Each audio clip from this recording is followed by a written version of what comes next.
Welcome to the banker lamp. Please enjoy the video. You start by isolating a representative area and cleaning it. Make sure the surface is free of dirt and gloss. Next, place a neutral white card adjacent to the wall and set consistent lighting, natural light, or a daylight LED.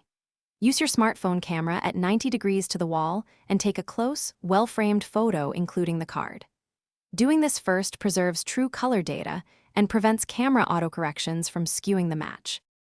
Once done, import that photo into a reliable paint matching app or upload it to a color analysis tool.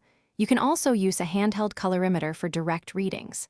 Make sure to set white balance to the neutral card first so the app reads true values. Then sample multiple points and note average RGB or L**B values.